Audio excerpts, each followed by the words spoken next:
ಇಷ್ಟಕ್ಕೂ ಮೊದಲು ಸೂರಜ್ ರೇವಣ್ಣ ಅವರ ಪರವಾಗಿ ಶಿವಕುಮಾರ್ ಅನ್ನೋರೇ ಒಂದು ಕಂಪ್ಲೇಂಟ್ ಅನ್ನು ಕೊಡ್ತಾರೆ ಈ ಸಂತ್ರಸ್ತನ ವಿರುದ್ಧ.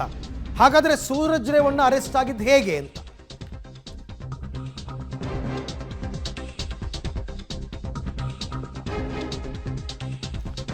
ಸೊ ಅಸಹಜ ಲೈಂಗಿಕ ದೌರ್ಜನ್ಯ ಕೇಸ್ನಲ್ಲಿ ಸೂರಜ್ ಅರೆಸ್ಟ್ ಆಗಿದ್ದಾರೆ. ಅವರು ಸಾಕ್ಷಿ ಕೊಡೋದಕ್ಕೆ ಅಂತ ಬಂದರು ಪೊಲೀಸ್ ಸ್ಟೇಷನ್ಗೆ. ಬಂದು ಅಲ್ಲೇ ಲಾಕ್ ಆಗ್ತಾರೆ. ಹಾಸನದಲ್ಲಿ ಸೂರಜ್, ಬೆಂಗಳೂರಿನಲ್ಲಿ ಸಂತ್ರಸ್ತ, ಇಬ್ಬರಿಗೂ ಕೂಡ ಮೆಡಿಕಲ್ ಟೆಸ್ಟನ್ನು ಮಾಡಲಾಗಿದೆ. ಸೊ ಹಾಗಾದರೆ ಸೂರಜ್ ಮತ್ತು ಸಂತ್ರಸ್ತ ಇಬ್ಬರಿಗೂ ಕೂಡ ಏನೆಲ್ಲ ಮೆಡಿಕಲ್ ಟೆಸ್ಟನ್ನು ಮಾಡಲಾಯಿತು, ಏನು ಎತ್ತ, ಇವತ್ತು ಇಡೀ ದಿನ ನಡೆದಂತಹ ಡೆವಲಪ್ಮೆಂಟ್ಸ್ ಏನು, ಇದಕ್ಕೆ ಸಂಬಂಧಪಟ್ಟ ಒಂದು ರಿಪೋರ್ಟ್ ಇದೆ, ನೋಡ. ಅಸಹಜ ಲೈಂಗಿಕ ದೌರ್ಜನ್ಯ ಪ್ರಕರಣ, ಎಂಎಲ್ಸಿ ಸೂರಜ್ ರೇವಣ್ಣ ಅರೆಸ್ಟ್. ಮಾಜಿ ಸಚಿವ ರೇವಣ್ಣ ಕುಟುಂಬಕ್ಕೆ ಸಾಲು ಸಾಲು ಸಂಕಷ್ಟಗಳು ಎದುರಾಗ್ತಾನೆ ಇವೆ. ಈಗಾಗಲೇ ಅತ್ಯಾಚಾರ ಪ್ರಕರಣದಲ್ಲಿ ಹಾಸನ ಮಾಜಿ ಸಂಸದ ಪ್ರಜ್ವಲ್ ಬಂಧನ ಆಗಿದೆ.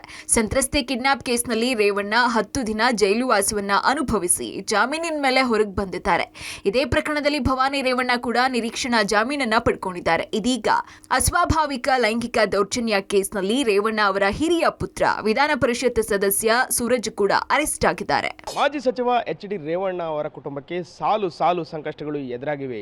ಎಚ್.ಡಿ. ರೇವಣ್ಣ ಅವರ ಹಿರಿಯ ಪುತ್ರ, ವಿಧಾನ ಪರಿಷತ್ ಸದಸ್ಯ ಡಾಕ್ಟರ್ ಸೂರಜ್ ರೇವಣ್ಣ ವಿರುದ್ಧ ಅಸಹಜ ಲೈಂಗಿಕ ದೌರ್ಜನ್ಯ ಪ್ರಕರಣವನ್ನು ಸಂತ್ರಸ್ತನೊಬ್ಬ ಮಾಡಿದ್ದಾನೆ. ಈ ಪ್ರಕರಣದಲ್ಲಿ ಮೊಬೈಲ್ ಇದ್ದಂತಹ ಕೆಲವು ಸಾಕ್ಷ್ಯಗಳನ್ನು ನೀಡಲು ಖುದ್ದಾಗಿ ತಾವೇ ಹಾಸನದ ಸೆನ್ ಸ್ಟೇಷನ್ಗೆ ಬಂದಂತಹ ಸೂರಜ್ ರೇವಣ್ಣ ಅವರು ಲೈಂಗಿಕ ದೌರ್ಜನ್ಯ ಪ್ರಕರಣದಲ್ಲಿ ತಗ್ಲಾಕೊಂಡಿದ್ದಾರೆ. ಸಾಕ್ಷ್ಯ ನೀಡಲು ಬಂದು ತಗ್ಲಾಕೊಂಡ ಸೂರಜ್ ರಾತ್ರಿ ಇಡೀ ಪೊಲೀಸರ ಡ್ರಿಲ್ ಬಳಿಕ ಅರೆಸ್ಟ್.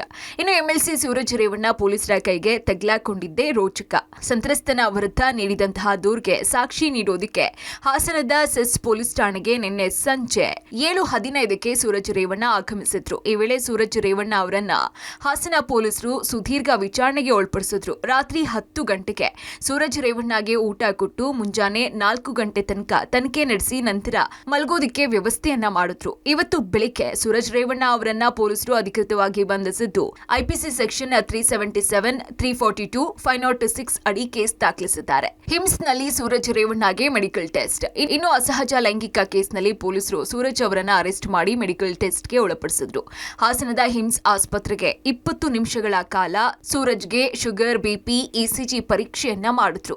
ಬಳಿಕ ಬೆಂಗಳೂರಿಗೆ ಸೂರಜ್ ರೇವಣ್ಣರನ್ನ ಕರೆತರಲಾಯಿತು. ಕೆಲವು ಸಾಕ್ಷಿಗಳನ್ನು ನೀಡಲು ಹಾಸನದ ಸೆನ್ ಪೊಲೀಸ್ ಠಾಣೆಗೆ ಬಂದಂತಹ ಸೂರಜ್ ರೇವಣ್ಣ ಅವರನ್ನು ಅಸಹಜ ಲೈಂಗಿಕ ದೌರ್ಜನ್ಯ ಪ್ರಕರಣದಲ್ಲಿ ಹೊಳೆನರಸೀಪುರ ಗ್ರಾಮಾಂತರ ಪೊಲೀಸರು ವಶಕ್ಕೆ ಪಡೆದಿದ್ದಾರೆ. ಇಡೀ ರಾತ್ರಿ ಅವರನ್ನ ಡ್ರಿಲ್ ಮಾಡಿದ್ದು ಮುಂಜಾನೆ 4 ಗಂಟೆ ಸಮಯದ ನಂತರ ಬಂಧಿಸಿದ್ದಾರೆ.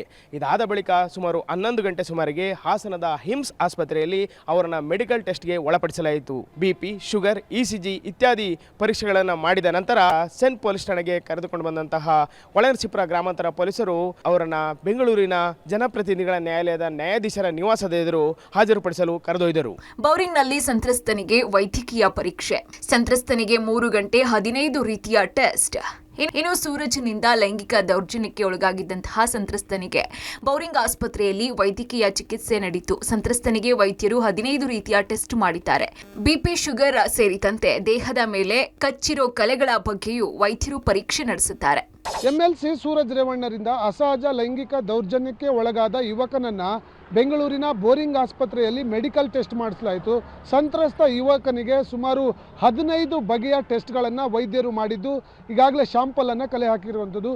ಪ್ರಮುಖವಾಗಿ ಆತನ ಎದೆಯ ಭಾಗದ ಕೂದಲು, ದೇಹದ ಮೇಲಿರುವಂಥ ಗಾಯ ಸೇರಿದಂತೆ ಒಟ್ಟು 15 ಬಗೆಯ ಟೆಸ್ಟ್ಗಳನ್ನು ಮಾಡಿ ವೈದ್ಯಾಧಿಕಾರಿಗಳು ಮೆಡಿಕಲ್ ಟೆಸ್ಟನ್ನು ಮಾಡಿಸಿರುವಂಥದ್ದು. ಒಟ್ಟಾರೆ ರೇವಣ್ಣ ಕುಟುಂಬಕ್ಕೆ ಹೊಸ ಸಂಕಷ್ಟ ಎದುರಾಗಿದ್ದು ತನಿಖೆ ಬಳಿಕ ಸತ್ಯ ಹೊರಗೆ ಬರಬೇಕಾಗಿದೆ. ಶಶಿಧರ್ ಜೊತೆ ನಾಗೇಶ್, ಪಬ್ಲಿಕ್ ಟಿವಿ.